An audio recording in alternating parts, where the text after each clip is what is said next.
வணக்கம். தென்னிந்தியாவுல தமிழ்நாடும் கேரளாவும் சந்திக்கிற ஒரு இடத்துல ஒரு அபூர்வமான கோவில் இருக்கு. அந்த கோவில ஒரு பெரிய மகானோட தாய் வீடுன்னு சொல்றாங்க. அது ஏன் அப்படி சொல்றாங்க? அதுக்கு பின்னாடி இருக்கிற ரகசியம் என்ன? வாங்க, அத பத்தி தான் நாம இப்போ பார்க்க போறோம். சரி, முதல்ல இந்த ஒரு கேள்வியில இருந்தே ஆரம்பிக்கலாம். ஒரு மகானோட தாய் வீடுனா என்ன? ஏன்னா இதுக்கான பதில் தான் திருவன்பரிசாரம் கோவிலோட முழு கதையுமே நமக்கு புரிய வைக்க போகுது. இந்த கோவில் வைணவத்தோட வேதமாக கருதப்படுற திருவாய்மொழியை இயற்றின நம்மாழ்வாரோட தாய் வீடுன்னு போற்றப்படுது. ஆமாங்க, அந்த பெரிய ஞானியோட தாய் வீடு தான் இது. இப்போ நீங்க ஒரு விஷயம் நல்லா புரிஞ்சுக்கணும். நம்மாழ்வார் பிறந்தது வேற ஒரு ஊர்ல. ஆனா இந்த இடம் தான் அவரோட ஆன்மீக தொட்டில். ஏன்னா அவரோட தாயார் உடையநங்கை தனக்கு ஒரு தெய்வீக குழந்தை வேணும்னு மனமுருகி பிரார்த்தனை செஞ்ச இடம் இதுதான். சரி, அடுத்ததா இந்த கோவிலோட பேருக்கே வருவோம். திருவன் பரிசாரம். இந்த பேர்லயே ஒரு பெரிய கதை ஒளிஞ்சிருக்கு. அது என்னன்னு பார்க்கலாமா? இந்த பேரோட அழகு என்னன்னா, இதை மூணா பிரிக்கலாம். திரு வன் பரிசாரம். திருனா லட்சுமி தேவி, வண்ணா மிகச்சிறந்த, பரிசாரம்னா இருப்பிடம் அல்லது பரிசு. ஆக லட்சுமி தேவிக்கு பரிசாக அளிக்கப்பட்ட சிறந்த இருப்பிடம்னு இதுக்கு அர்த்தம். அதாவது லக்ஷ்மி தேவி மகாவிஷ்ணுவோட மார்புல நிரந்தரமா இடம் பிடிக்கணும்னு ஆசைப்பட்டு இங்க தவம் இருந்தாங்களாம். அவங்களோட பக்தியில மகிழ்ந்த விஷ்ணு தன்னோட மார்பை அவங்களுக்கு பரிசா கொடுத்தார். அப்படி லக்ஷ்மிக்கு பரிசா கிடைச்ச அந்த இடம் தான் திருவன் பரிசாரம். எவ்வளவு அழகான கதை பாத்தீங்களா? சரி, இப்போ இந்த கோவிலோட கட்டடக்கலையை பத்தி பார்ப்போம். நீங்க தமிழ்நாட்டுல பல கோவில்களை பார்த்திருப்பீங்க.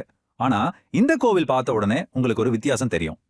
பொதுவா தமிழ்நாட்டு கோவில்கள்னா நமக்கு ஞாபகம் வர்றது வானுயர்ந்த கல் கோபுரங்கள், பெரிய பெரிய கருங்கல் மண்டபங்கள். ஆனா இங்க பாத்தீங்கன்னா கேரள பாணியில சரிவான ஓடுவேந்த கூரைகள், ரொம்ப நுட்பமான மர வேலைப்பாடுகள்னு இருக்கும்.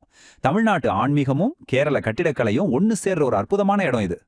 இப்ப வாங்க, இந்த கதைகளுக்கெல்லாம் மையமா இருக்கிற மூலவரான திருவாழ்மார்பனை போய் பார்க்கலாம். நீங்க கருவறைக்குள்ள போனதும் முதல்ல கவனிக்கிற விஷயம் அந்த மூலவரோட பிரம்மாண்டம் தான். சுமார் 9 அடி உயரத்துல அமர்ந்த கோலத்துல காட்சி தர்றாரு. பார்த்தாலே ஒரு பிரமிப்பு வரும். அவரோட பேரு திருவாழ்மார்பன். அதாவது மார்பல திருமகளை லக்ஷ்மிய வச்சிருக்கிறவர்னு அர்த்தம். இங்க ரொம்ப விசேஷமான ஒரு விஷயம் என்னன்னா, இந்த மூலவர் சிலை கடுசர்க்கரை யோகம்னு ஒரு மூலிகை கலவையால செய்யப்பட்டிருக்கு. அதனால இந்த சிலைக்கு தண்ணியால அபிஷேகம் செய்ய மாட்டாங்க. வருஷத்துக்கு ஒரு முறை தைலம் மட்டும்தான் பூசுவாங்க. சரி வாங்க, இப்போ இந்த கோவிலோட மிக முக்கியமான கதைக்கு வருவோம். நாம ஆரம்பத்துல கேட்டோமே, ஒரு ஆழ்வாரோட தாய் வீடுன்னு.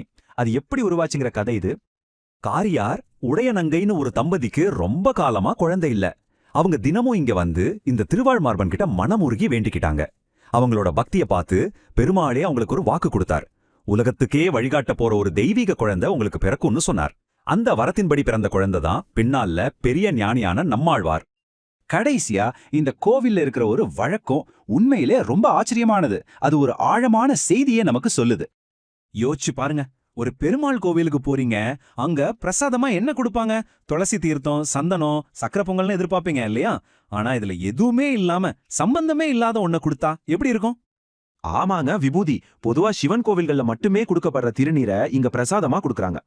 ஏன் ஒரு பெருமாள் கோயில்ல விபூதி கொடுக்கறாங்க? அதுக்கு ஒரு ஆழமான தத்துவம் இருக்கு. சிவனும் விஷ்ணுவும் 2 பேரும் வேற வேற இல்ல, 2 பேரும் ஒண்ணுதான் சொல்றதுக்காக தான் இந்த வழக்கம். இந்த சின்ன செயல் மூலமா எவ்வளவு பெரிய ஒரு ஒற்றுமை செய்தியை இந்த கோவில் சொல்லுது பாருங்க. கட்டடக்கலையில 2 மாநிலத்தை இணைக்கிற, வழிபாட்டுல சிவனையும் விஷ்ணுவையும் இணைக்கிற இந்த கோவில் நம்ம கிட்ட ஒரு கேள்வியை விட்டுட்டு போகுது. நாம இன்னைக்கு மதம், இனம், மொழின்னு பல விஷயங்கள்ல பிரிஞ்சு கிடக்கிறோம் இல்லையா? ஆனா அந்த பிரிவினைகளை எல்லாம் கடந்து எப்படி ஒன்னா இருக்கலாங்கிற பதில் ஒருவேளை இது மாதிரி பழமையான புனித இடங்கள்ல தான் ஒழிஞ்சிருக்கும். யோசிச்சு பாருங்க.